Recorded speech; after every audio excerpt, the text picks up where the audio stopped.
تو مقابلہ ایسا ہوگا کہ پھر دنیا یاد کرے گی، کیونکہ اب قومی نوعیت کے معاملات ہیں، اس پر معافی یا درگزر نہیں کیا جا سکے گا۔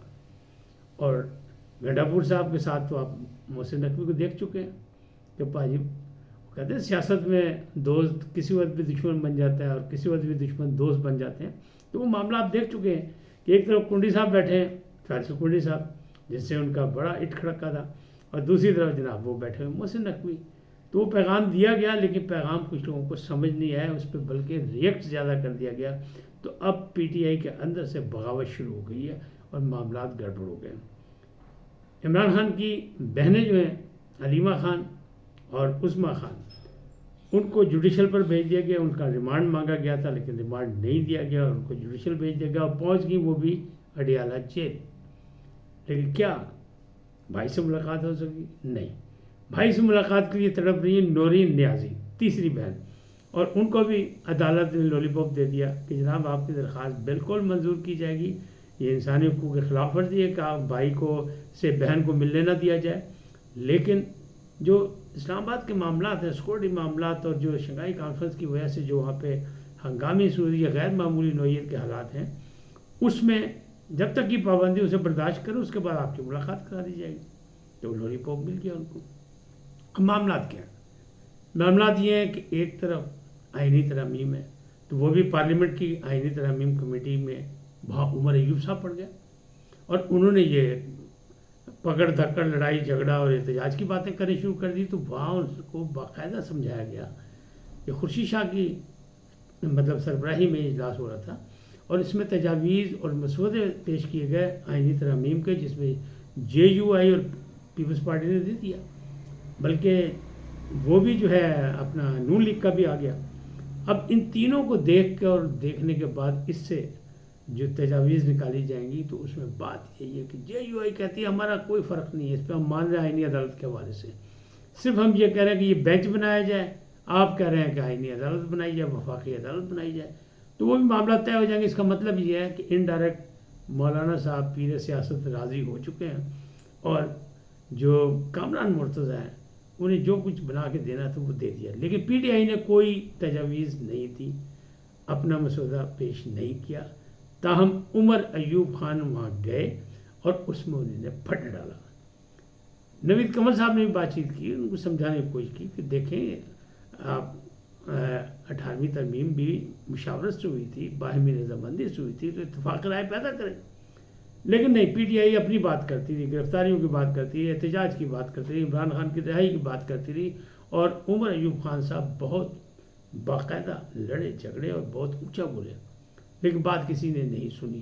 اب بات یہ ہے کہ اب یہ جو قاضی ہیں، قاضی صاحب کا مسئلہ جو ہے وہ بھی کھٹک رہا ہے۔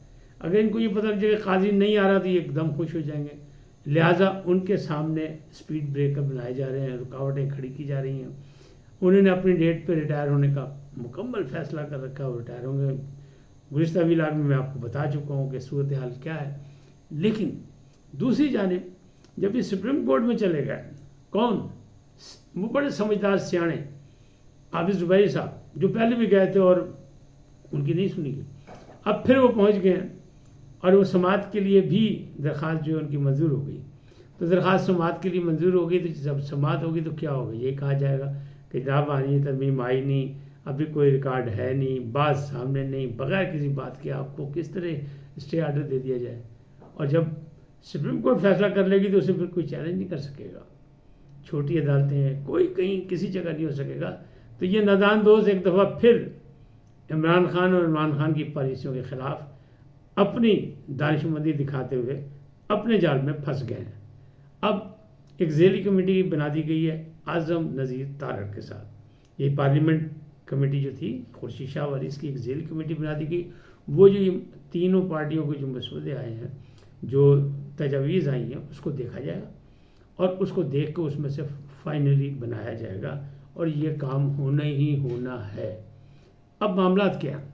معاملات یہ ہیں کہ عاصم پلس عاصم دونوں اس قومی نوعیت کے موضوع پر کسی قسم کی نظر انداز کرنا نہیں چاہتے، اور شر پسندوں سے باقاعدہ انہیں کہا کہ دو ہاتھ کر لو، تو ہوگا کیا کہ گرفتاریاں شروع ہو گئی، پکڑ دکڑ شروع ہو گئی، اور کھلاڑیوں کے جو زہر ہیں وہ نکالے جائیں گے، یعنی زہر ڈنگ کٹتا جائے گا۔ اب کتنوں کا ڈنگ نکلتا ہے، کتنوں کا نہیں نکلتا، اور کون ڈی چوک پہنچنے کی کوشش کرتا ہے اور کون نہیں، یہ تو کل پرسوں تک بالکل کلیئر ہو جائے گا۔ لیکن ڈنڈا پیرے بگڑیاں تگڑیاں دا، اور ڈنڈا چلانے کا فیصلہ ہو چکا ہے۔ کوئی اسے جائز قرار دے کہ ناجائز، لیکن اس موقع پر اکثریتی رائے یہ ہے کہ ڈنڈا جائز ہے، حالانکہ ہمیشہ ہم اور آپ سب اس کی مخالفت کرتے ہیں۔ لیکن جب کسی کو بات سمجھ نہ آئے تو پھر بات وہی ہے نا کہ لاتوں کے بھوت باتوں سے نہیں مانتے، تو لاتیں بھی استعمال کرنی پڑیں گی، کیونکہ باقاعدہ کہا گیا تھا کہ یہ کانفرنس ہو جائے، اس کے بعد آپ جو مرضی کریں، اور دفعہ 144 بھی نافذ ہے، فورسز بھی موجود ہے، تو پھر رسک نہیں لینا چاہیے کہ آمنے سامنے لڑائی جھگڑا اور فوج کے سامنے لا کے کارکنوں کو یا عوام کو کھڑا کر کے دنیا کو کوئی پیغام، بلکہ کہا یہ بھی جا رہا ہے، مبصرین یہ بھی کہہ رہے ہیں کہ یہ کچھ بھی نہیں ہے، احتجاج کرنا بھی نہیں ہے، احتجاج بہت چھوٹا ہوگا، لیکن مقصد یہی ہے کہ انٹرنیشنل میڈیا موجود ہوگا تو اس میں کوئی ایسا کام کیا جائے کہ انٹرنیشنلی یہ پتہ لگے کہ پاکستان میں کیا ہو رہا ہے، پاکستان میں بدامنی ہے، پاکستان میں فساد ہے، پاکستان میں لڑائی ہے، پاکستان میں جھگڑا ہے، اور پھر اس کا نتائج کیا ہوں گے؟ نتائج پھر ریاست کو بھگتنے پڑیں گے، اور ریاست جب بھگتے گی تو اس کا اثر کہاں جائے گا؟ عوام پر۔